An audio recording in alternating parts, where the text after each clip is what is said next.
Okay, we are ready to kick off our grand finale here. So today, our last session here is our Future in Focus roundtable discussion, and we have a great, super diverse panel with a lot of great different backgrounds to talk about how nonprofit teams are evolving, how they're becoming more agile, data-driven, and connected while navigating complex compliance and reporting demands. Our goal today is that we're all going to have an open and practical conversation about what that looks like in the real world. And you're going to hear insights from great leaders within the nonprofit finance community. So, you all have spent most of the day with me, so I probably won't need to do another introduction. But it's been a while since the beginning of our time today. So I'm going to have the panelists go around and just do a brief intro for themselves, and then we're going to kick it off with our roundtable discussion. So I'll call out just so everybody doesn't feel like they don't know when to jump in. So let's start with who I could see first is Sarah. Hi, everyone. I'm Sarah Hayes. I'm Customer Success Manager at Gray and Gray. We're an independent audit and advisory firm who's also an Intacct and Velixo partner. I come to the space. I currently, have worked a lot in consulting. I came from a finance background, doing finance and accounting in controller and director level roles for most recently some community action and arts nonprofits before I jumped into the consulting sphere. Great, thank you. Next up, we have Rob.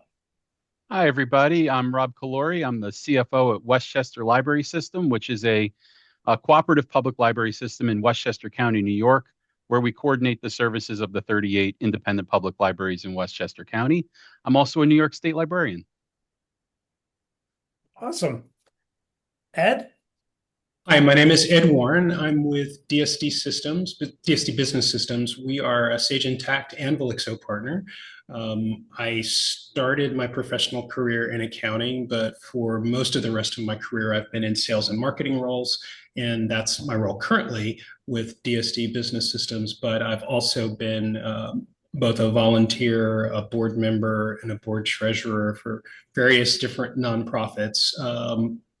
For over 20 years. So I have been through the M&A space in nonprofits. I've been through interim executive directors, seen lots of change in those organizations. And I just really believe that strong finances can be the most important scaffolding for nonprofits.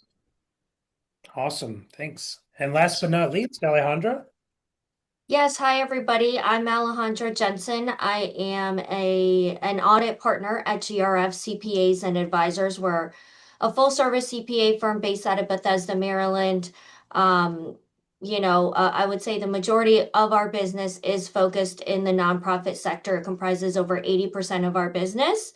And so I work closely with mission-driven organizations to strengthen their financial statements and ensure compliance while supporting their strategic goals. Great. Thanks, everyone.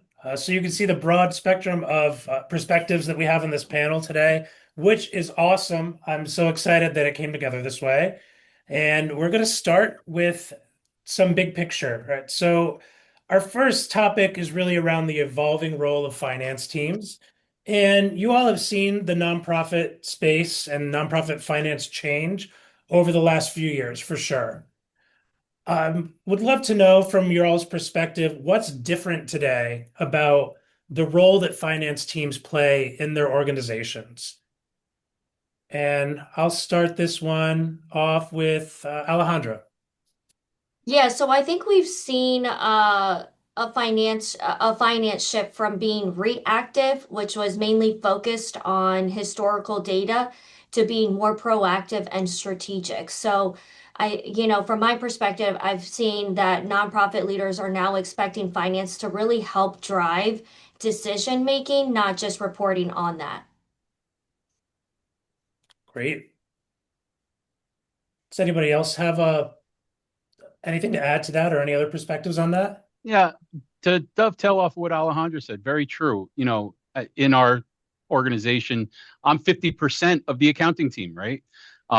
So we're about a $7 million a year organization, and we have seen a huge shift from the basic record and report to now we're also wearing that FP&A hat, where we're part of the strategic planning and outlook process for the organization. Yeah. I think that's a really important point. Like from my own background being in like the controller and CFO seat as well, a lot of people that are outside the nonprofit space in particular, I find they have this impression that we have like whole departments for things. Like they think, oh, the FP&A team would handle that. Or, the CFO, well, they're not going to get in the numbers. They're going to have a controller and accounting manager for that. And when you get into the nonprofit world, especially, like mid-size or smaller nonprofits, it's really not the case. Like the number of hats you have to wear is pretty hefty. Hey, Jim, I think you might have left out grants management because we Yeah. certainly have a department for that, right? Um, I saw a graphic a couple of years ago. I think it was from the AICPA, and the old graphic of finance was looking in the rearview mirror. And I think the CFO of today and even the controllers of today really need to be doing environmental scanning with binoculars, because if your organization, whether you're moving at 5 miles an hour or at 60 miles an hour, somebody's got to be the GPS. And that's really where finance comes in. Mhm. think Great. the Sarah, the you other have any? Go ahead.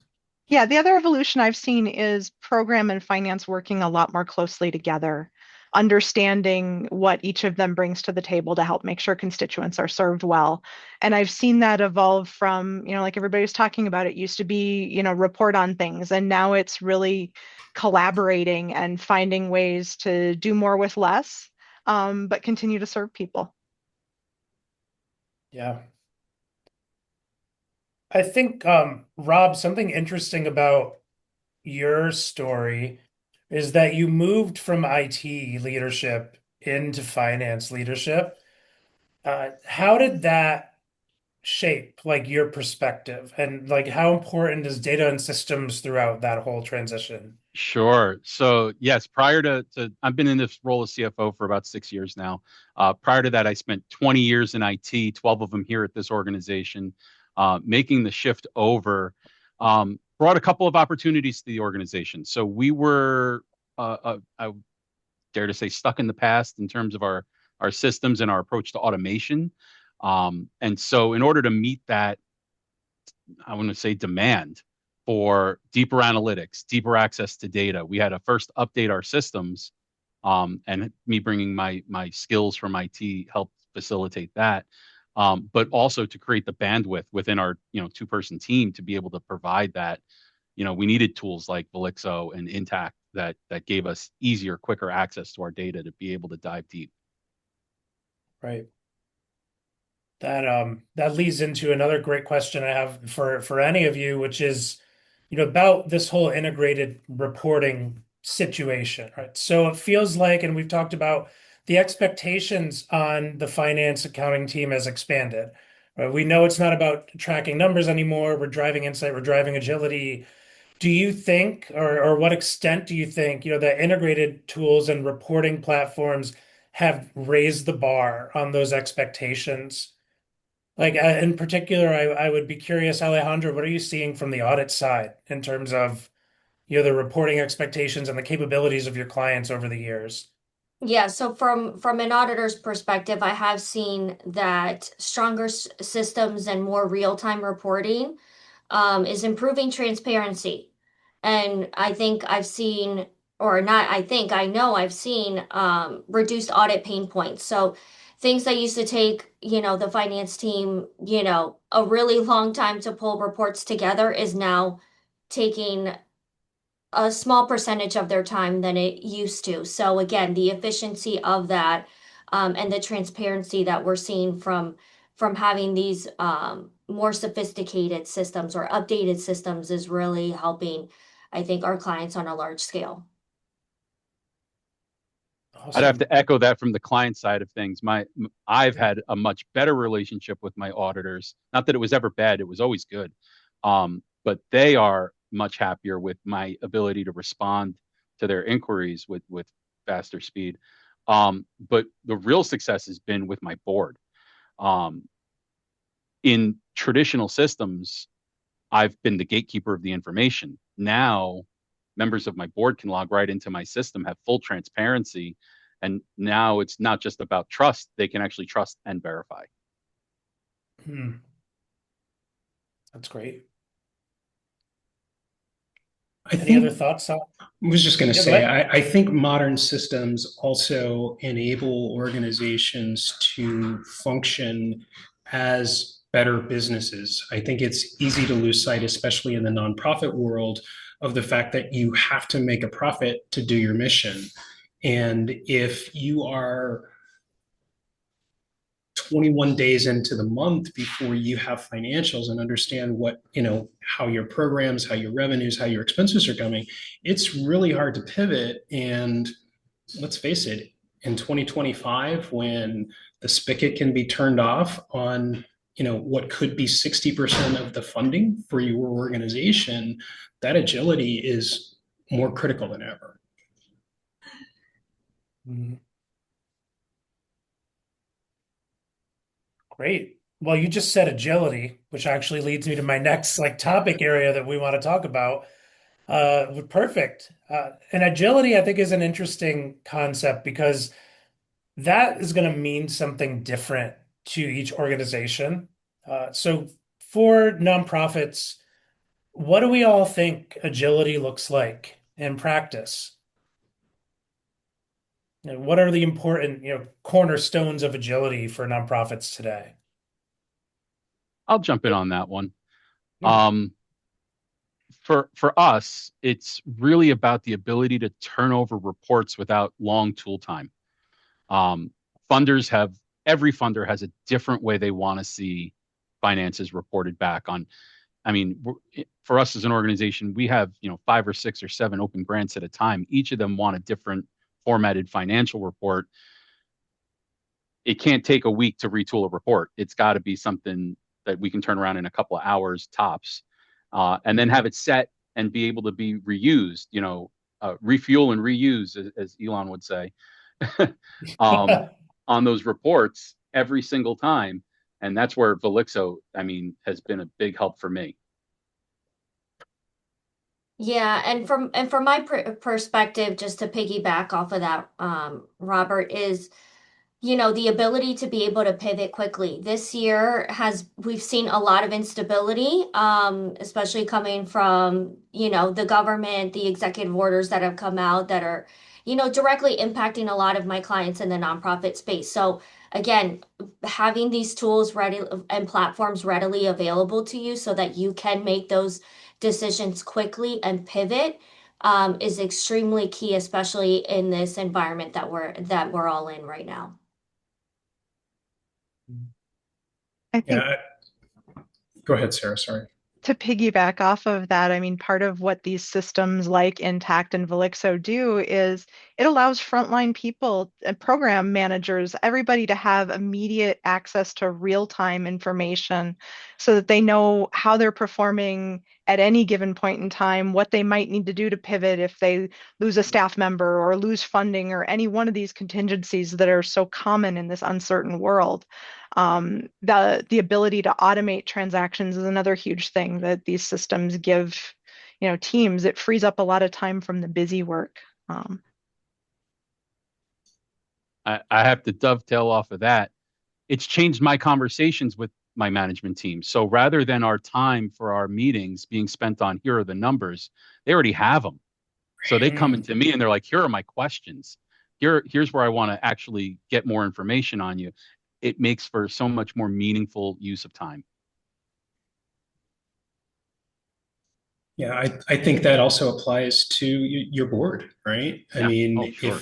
if you're able to provide, you know, role-based dashboards, whether it's for your board or for your grants team, For example, I mean, if you've got to filter out overhead expense for a specific funder and it takes a day to back all that information out, you were just talking earlier about that. Again, I guess it's agility to be able to turn that around, because if you've got a big funder who's willing to write you a big check, you can't say, oh, I need a couple more days to get this proposal to you. Yeah. I think there's another great topic here that I'm really looking forward to some answers on this one. Right? So one thing that you cannot unsee on LinkedIn nowadays is everybody's posting memes about this application is dead and this application is dead. And the number one that I see a lot of people pick on is claiming that Excel is dead. I would love to hear what is your all's take on that? Like, is Excel really outdated, or are people missing the point about how finance teams use it? And I would love to start this one with Rob. Sure. So I have a Yeah. strong opinion on this one. Excel is nowhere near dead, but it's been reborn. It's not what it was, right? So it used to be the tool, and we would store data in it, we would manipulate data in it, we would display data in it. Now I look at it as a framework. So it's a framework for the add-ons that we put into Excel that allow us to take what we're doing with data to the next level.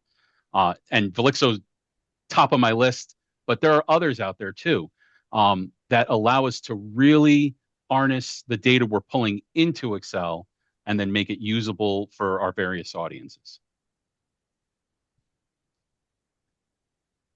Yeah. So I had oh, sorry, go ahead, Alondra. Yeah, I was gonna say Excel to me is not dead.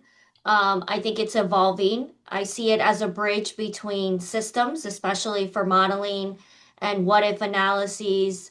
So from my perspective, the key here really is integration, not elimination. And I still, to this day, use Excel for all kinds of things, and my clients as well. Right. I mean, I would imagine in audit, how many things like supporting schedules and everything do you get from clients that must be in Excel Oh, still? I would say the majority of it is in Excel. And if it's not in Excel, we request it in Excel because that way we can actually, analyze the information and do other things with it. If it's in a PDF format, it's, again, very limited in the type of things and analyses that we can do on our end. It becomes universally interactive after that. Mm-hmm. So I did a little bit of history digging when I was looking at the questions. And so the grandmother of Excel, which is VisiCalc, came on the market in May of 1979. So we are talking about 40 plus year old technology, or not an accountant anymore. I think my math is wrong. I think it's maybe 37 years, but it's a product that has evolved over that time. And I think there are people that think it's, walking with the dinosaurs, but it's also changed a lot since 1979. I mean, it is 46 years. That's a long time.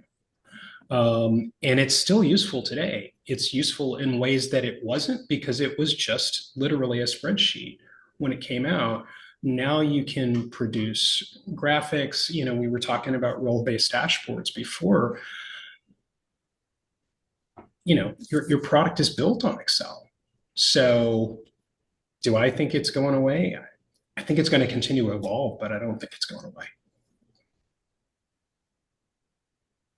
I think I would echo what everybody else said and take it a step further. I've seen clients do some really inventive things with macro-enabled workbooks that have allowed them to take information from disparate systems and transform it into something that Intacct can consume. So they're being able to bring all these additional data points into their ERP so that it's available to the whole, group of users to see and make decisions off of. And personally, I'm not sure that I have a day where I'm not in Excel, either professionally or personally. It's such an important tool. Yeah, absolutely.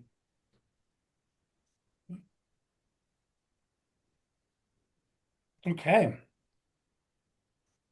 So when we all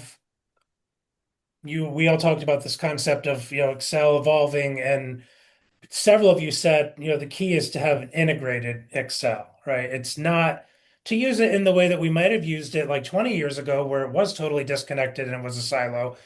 The best way to use it now is to be a fully connected, integrated part of your ecosystem. When you have something like that, what do you think that unlocks for a finance team?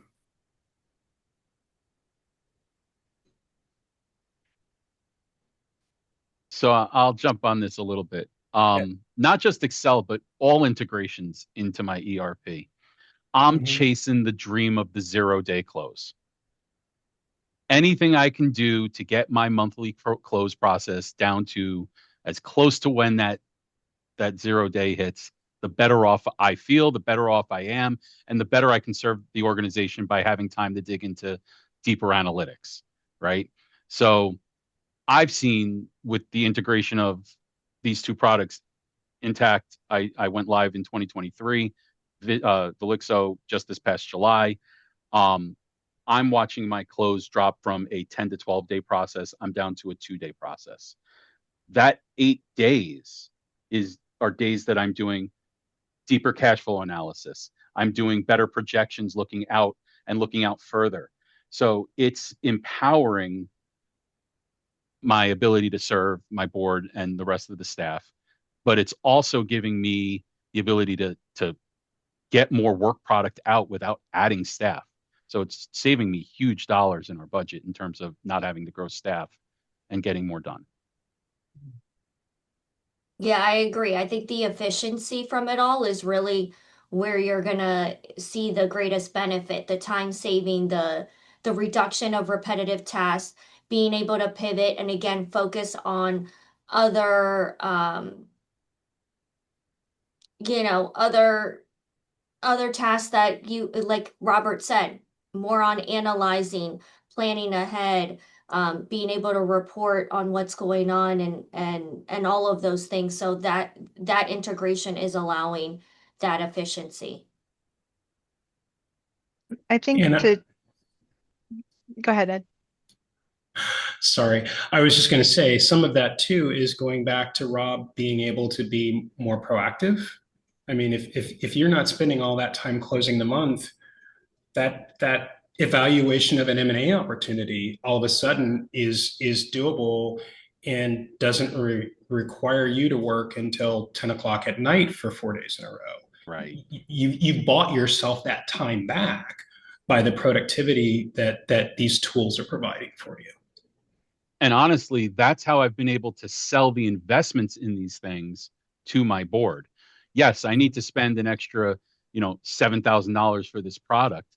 I'm getting $40,000-$50,000 worth of time back for you.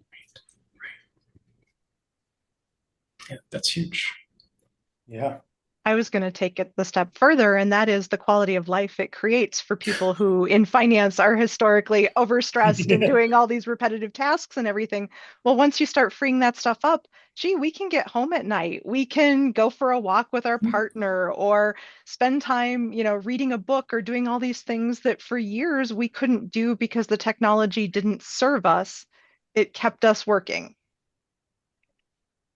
And I think that's maybe one of the things that's lost here is, we talk about capacity building all the time with nonprofits, but this is it. I mean, literally, if you looked it up in the dictionary, this would be the picture of capacity building for the finance team, and not only the finance team, the rest of the organization. Because again, when you got the tools to help program grants, frontline workers do their jobs more efficiently and frankly to understand the impacts of what they're doing, everybody wins. Yeah. Yeah.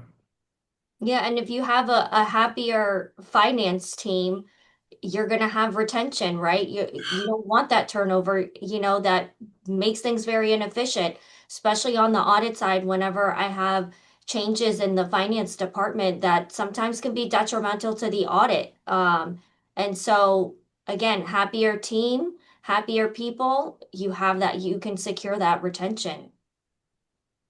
Yeah. It's tremendous. This is great. Yeah. I mean, because the human aspect of it is something that is easy to not talk about in the way that everyone just did. So I'm glad that we talked about that because often, these things come down to a numbers discussion because we are accounting and finance people, but there's a human element to it as well. So I'm glad that we hit on that. Uh, Now, another thing that we have here, there's the whole compliance angle, right? Which is especially important in nonprofit. It's not uniquely important to us, but it's very important to us. And sometimes, no offense to Alejandra, but sometimes compliance feels like the opposite of agility, right? So, the best teams really achieve both. So, how do you all, or how would you recommend balancing the need for transparency and audit readiness while still being able to move quickly? Well, I'd say it's gotten better, actually. Yep. And I'll give a real world example. Mhm. Prior to the integration, I actually also have Bill.com integrated into my Sage Intacct. Prior to Mhm. that, I was driving checks across our county, 35, 40 miles to get second signatures, delaying payments, incurring late fees, reimbursing me for mileage. And now my treasurer is electronically approving those, that doing the secondary approval on payments. And now I don't wait for limits over 10,000. I have her approve as a secondary signer on every payment. So now she's deeply involved in the day-to-day finances of the organization. By the time we get to close and financial reporting for the month, she already knows what's been going on. Mhm. So she's able to answer questions in the board meetings as well as I can because she's been involved in it. So it's increased transparency along with all the other good things we've gotten out of That's awesome. I think from the audit perspective, automation improves consistency, and I think compliance and agility shouldn't be opposites. I think that they should reinforce each other when your systems are well designed. So Mhm. again, it means that we can evaluate system controls more deeply, not just the transactions. So while yes, we're still, again, as part of the audit, I still have to test transactions, but also gaining an understanding of your systems and how they work and how they're integrated is Mhm. a key part of the audit process now. And so, again, when you have that, I think just the audit process goes a lot smoother, and we can, focus on the things that we really should during the audit. That's great.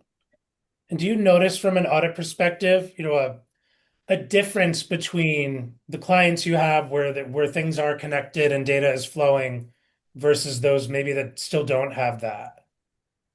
Those that still don't have it struggle. And Yeah. so, yes, for the small, and I know with the smaller nonprofits, a lot of times they're very limited in their budget, right? But Mhm. then there's other things that suffer along those lines. Again, we go back to the efficiency and productivity and really being able to be agile and pivot when needed. And so again, having, being able to weigh the pros and cons and really balance that is really key, I think, in this day and age. Yeah.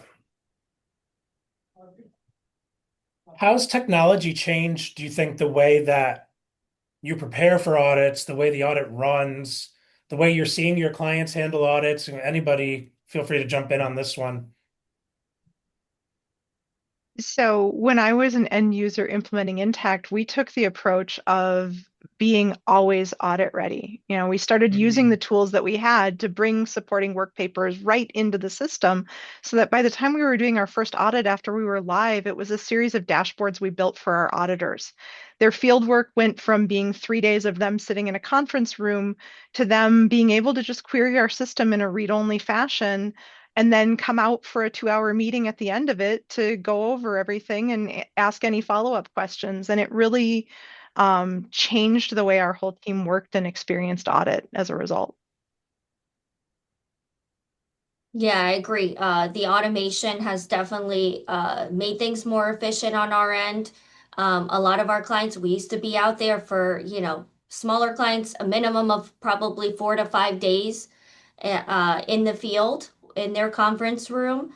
And for the larger ones, sometimes several weeks. And now I would say, like Sarah said, we might go out there for a day. And that's just because we want to, ask our questions, really want to get clarifying and answers to some of the things that we've seen, have that closeout discussion with how the audit went, any potential findings. So again, the audits that we were doing pre-COVID to now are drastically different just because of this automation that we're seeing across the board.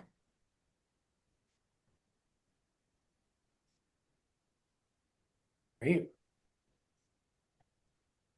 Anybody else have anything to add here?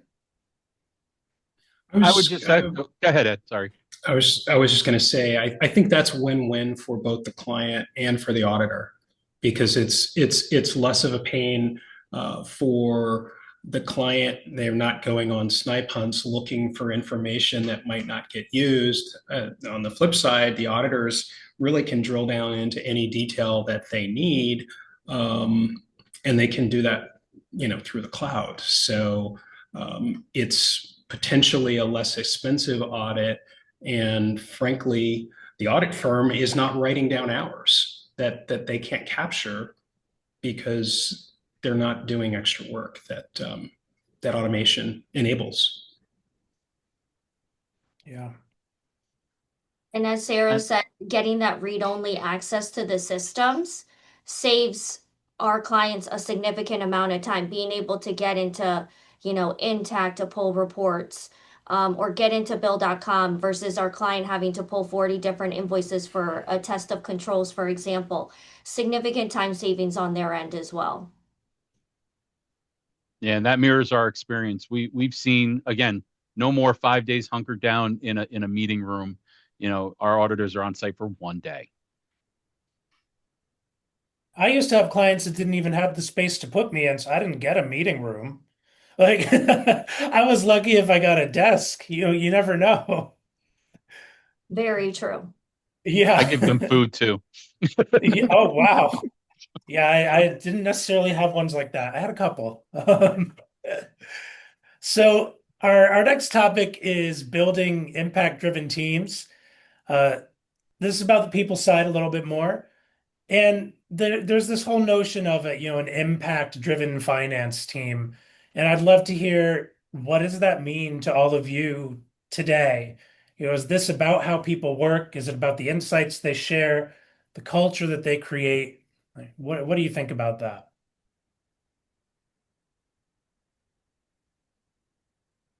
I think it's all the above, Jim. I mean, you know, I think there's always been a focus on results. Funders want to fund their pet projects, but they also want to know that they're getting an ROI for their contributions.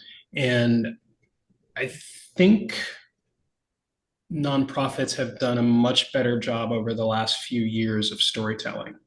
And Mhm. ultimately, it's being able to tell the story of how many people you served and maybe how many people you served by person, that make a difference.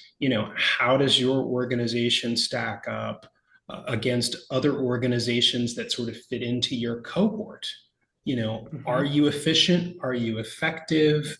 Are you in the 80th percentile of this type of human services organization? Or are you in the 20th percentile? Um, that information makes a difference both for philanthropist, but I think it also can make a difference on, the swagger of your team and how you feel about the work that you do and what you're contributing to your community. Yeah, I have to agree with that 100%. This goes back to what we're talking about with agility, right? So now that I have all that free time to dig deeper, I can start to put together finance reports that tell those stories and start integrating the finance operation into the mission and culture of the organization. And then that allows my team to start doing things like discovering and driving sustainability, building efficiencies, and also it's a system that rewards collaboration. So de-siloing the organization and getting everybody in on the discussion. Mhm. Yeah, I think I have to echo, what Robert and Ed both said, and just take it one step further is the impact-driven finance teams I've worked with, and I've been fortunate to work with some amazing leadership teams. They've all done one thing really, really well, and that is to have a culture that's really about transparency, about knowledge sharing, about making sure that everyone on the finance team understands that even though you're doing this administrative overhead thing, you have this true and tangible and great impact on the mission. And you have a great team around you that you work with and you help elevate. I'm from Minnesota, and Wellstone was really famous for saying we all do better when we all do better. And all the nonprofits I've worked with have had that as part of their core culture. That's great. Yeah, I also think that just the morale within the finance team also improves when they see how their work drives change, how that's impacting the mission. What have they accomplished this year? I think that really is rewarding to see that, especially when, a lot of these individuals that are on these finance teams, that's their passion. That's why they're working there because they have a passion for that mission. And so seeing those outcomes, I think increases their morale overall. Awesome. And what do you think in terms of the people who exhibit, all these great traits? What are some of the habits, that you notice in those people or characteristics, of these people who are in mission-driven finance teams and are high performing?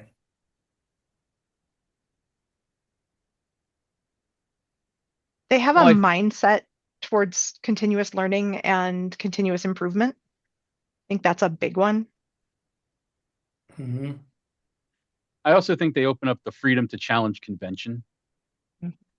So, and sometimes being innovative also means being wrong, but you have to have a culture that doesn't penalize when you experiment and it doesn't turn out, right? So that's part of the creative process. But that's also how you come up with some of the most unique and innovative ideas. Yeah, I agree. I think being curious, um, having the need for collaboration or wanting to collaborate is also very key.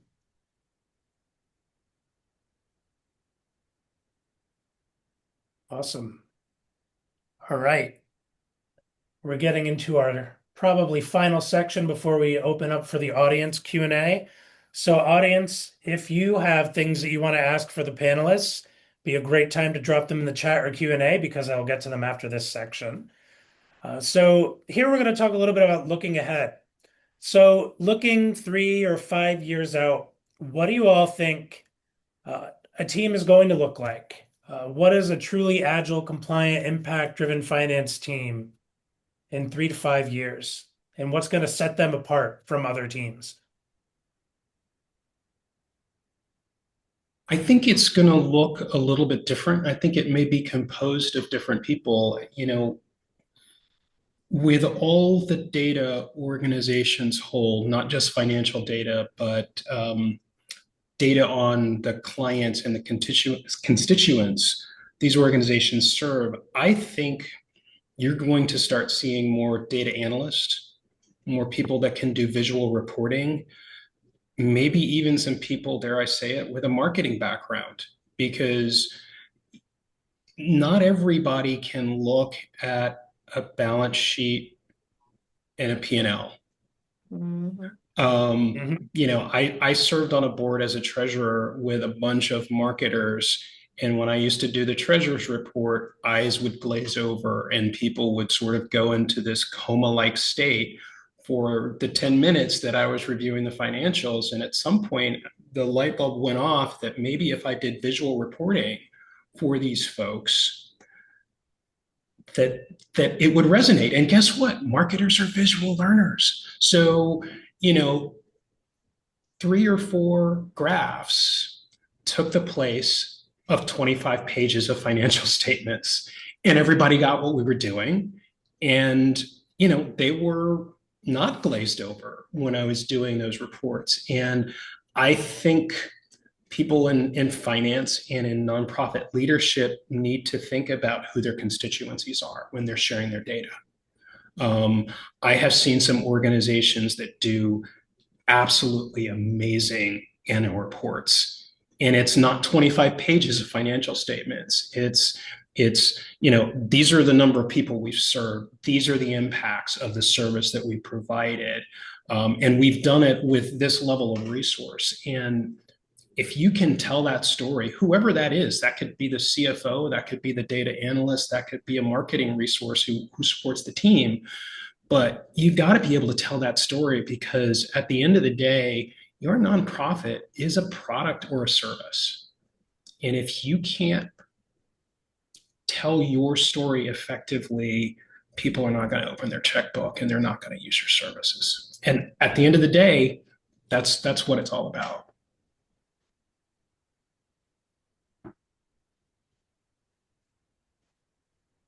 So that's so true. And I want to go back to something Ed said earlier, actually, about looking in the rearview mirror versus getting out the binoculars, right? So what does that future team look like?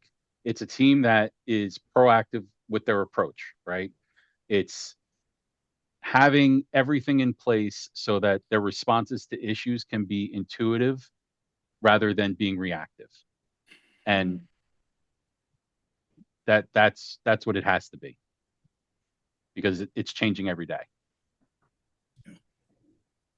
Yeah, and just to piggyback on that as well, is that when you have tools like this, transparency is not just on an annual basis or when you're reporting on in or that information, it's a continuous thing.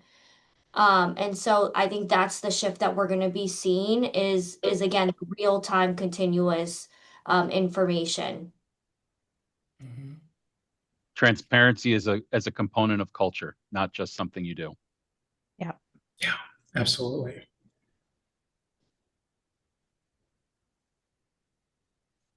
Yeah, and I think the requirements for transparency, even from just like an accounting standard perspective, have only gotten more intense as time has progressed.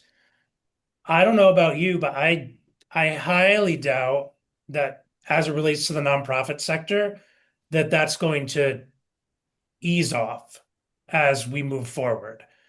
I think the expectation is probably going to be, you know, okay, now you have all these tools available to you. That means you should be able to produce this for me faster. And you should be able to give me this detail and more of this detail faster. And I could see more requirements coming out to around that rather than less.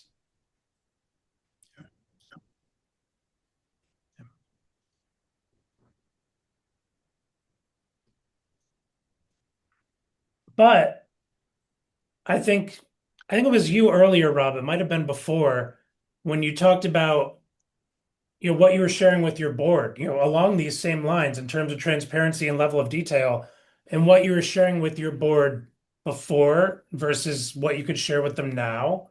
Do you want to talk a little bit about that? Sure. In fact, we had our last board meeting of the year last night, and we were actually talking about it during the meeting, where now I can give them a much better story, a narrative that accompanies those financial statements. And that was something that we just didn't have time to produce before. It used to be, here's the statements, right? A couple of notes. Now we actually have the time, since we have such a larger gap between when the close is done and when the board report has to go out, that we can develop some stories and tell them about where the programs are meeting the finances. And that has increased buy-in from our board members. It has increased transparency. And when we go to do something completely different, they understand how all these interconnected parts actually play together because we've been giving them that information all along.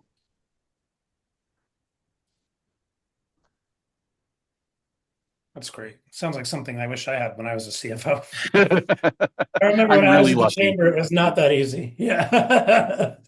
I'm really lucky. Yeah. All right. Any other thoughts on this? What we have ahead of us? Okay, let's look at, so audience Q&A. I see something popping up in the Q&A. Let me see. So, okay, in the Q&A, which part of the accounting tasks or reporting do you feel is lacking in terms of having a good solution that improves efficiency? So another way to say this might be, what do you think is still the biggest pain point out there for either yourself or for your clients that you're seeing?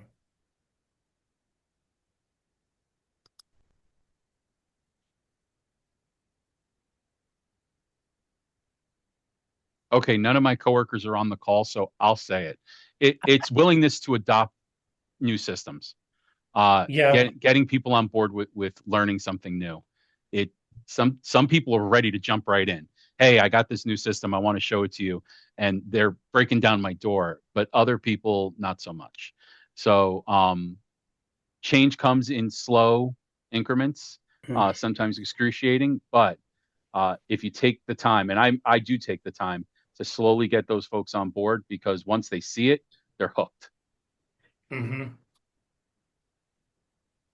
Yeah. I even think that goes back to the whole impact idea, right? Like once you Yes. show them the impact, it's undeniable.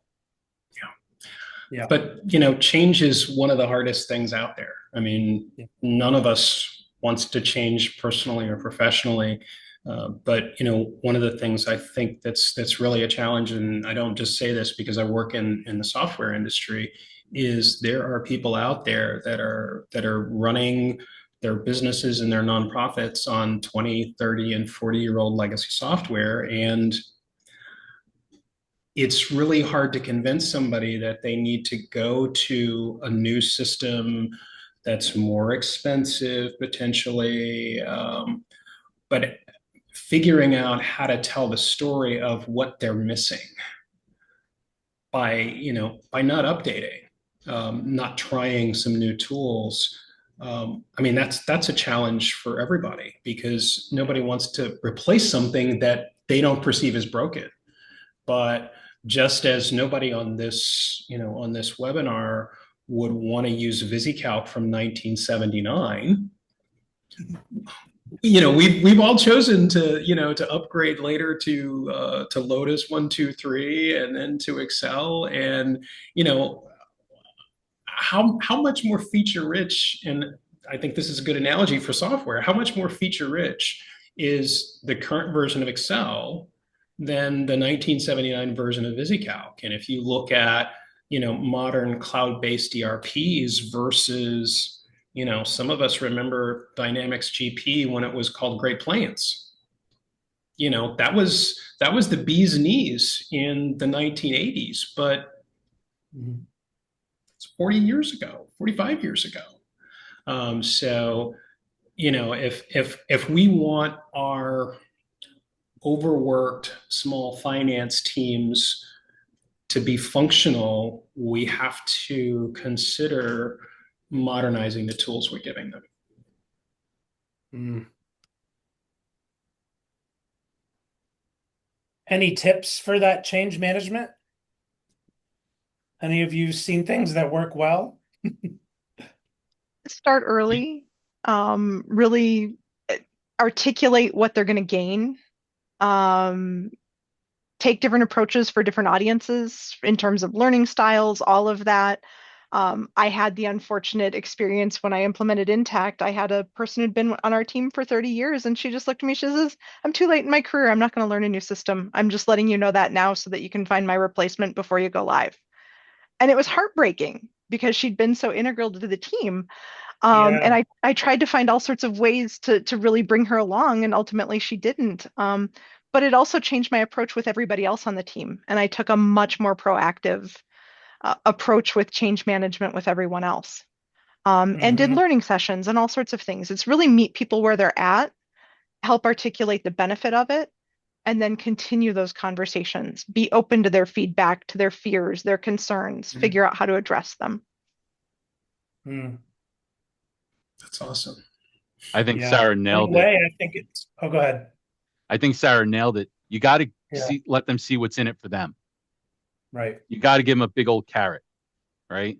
So if I'll take the time to tool a report to show somebody something they want, and then they'll go, "Can I do that?" Oh, Hmm. come on in. Let me show you how you could do this anytime you want. And then all of a sudden Mm. they're learning the system that they didn't want to learn voluntarily. Yeah, I think Yeah. it's really important for people to feel like they're a part of the process and they've got a stake in the ownership, because as long as you feel like I am pushing something on you, all I'm going to get is pushback. Hmm. But if we can agree that change has to happen and we're going to make the journey together, and we're going to learn, and we're going to skin our knees and bang our elbows together, I think that's also a way of making what can be very challenging, less difficult. And Hmm. also potentially removing the resistance to change, because again, as long as it's an us and a them, you're going nowhere. You literally will get people torpedoing your project. Yeah. Yeah. I think I want to go back. Oh, go ahead, Alejandra. Yeah, I was just gonna say, I mean, we're talking about change management, internally within like the finance teams. And what I've found in a lot of my clients, especially the smaller ones, is really getting the buy-in from the board, from governance.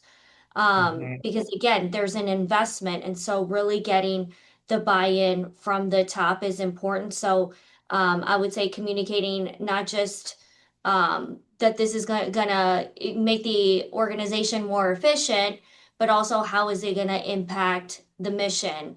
And I would also frame it around like values, around transparency, sustainability, and so forth. So I think I've seen more clients having that issue with is really getting the buy-in from the top. Go ahead, Hmm. Sarah. Sorry, I didn't mean to cut you off. No, not at all. I think there's two other things. One, I wanted to speak to something or circle back to something Robert said, and that was having a culture where failing or things not going well is acceptable, because in change, ultimately, that's going to happen. There are going to be bumpy aspects of it. Mhm. And then the other thing I didn't mention earlier that I want to bring up is you're always going to find within an organization that there are some of those curious people that really want to learn, who, if you can get them on your side, they become fierce advocates for what you're trying to accomplish. Bring them to the table and have them help spark that curiosity across their colleagues, and that will help the change grow as well. Hmm. I think, especially as it relates to the big ERP change, one thing that I've seen over the course of my career up to this point is organizations always have to be honest with themselves about how long it's actually going to take to make this change. I've seen way too many say, "Oh, we're going to go live in a month," or something that level of frankly ridiculous. But when you get on that path and you try to rush it, everything that all of you just talked about is impossible, right? So I think it really starts with having a realistic timeline in place, and also being open to the idea that you might not know what a realistic timeline looks like, and consulting with people who understand that. Because a lot of times what I would also see is it goes back to the idea of buy-in from the top. The reason that this unrealistic timeline is being pushed is because there's somebody who's multiple degrees removed, very high up in the organization, who might just think, "Oh, well, you just flip a switch, right?" And you're on a new system.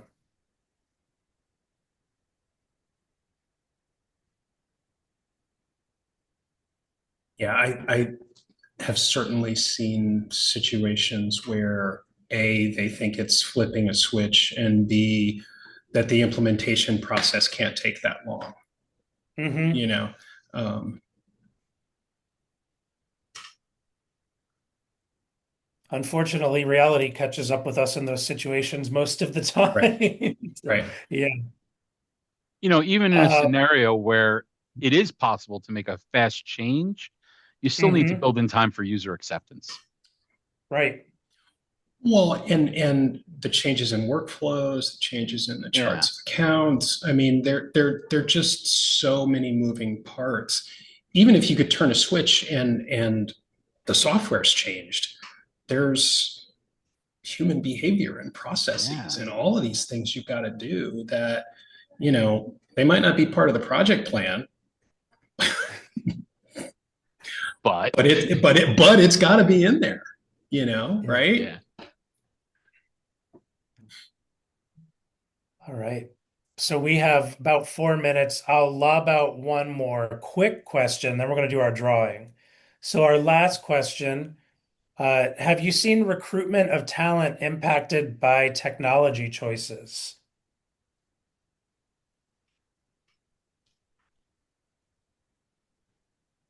That was the I would last one say from our Q&A.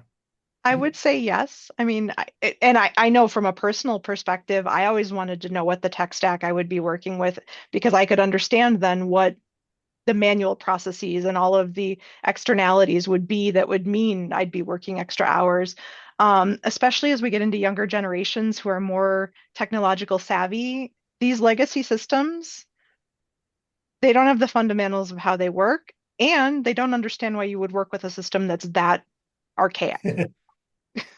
Agreed. Yeah, when I talk to clients about staffing challenges, the conversation almost always includes their tech stack. So younger accountants especially expect automation tools, cloud-based systems, things like that. And if a nonprofit's still doing everything in spreadsheets, and then it's going to be harder to attract people who really want to work strategically.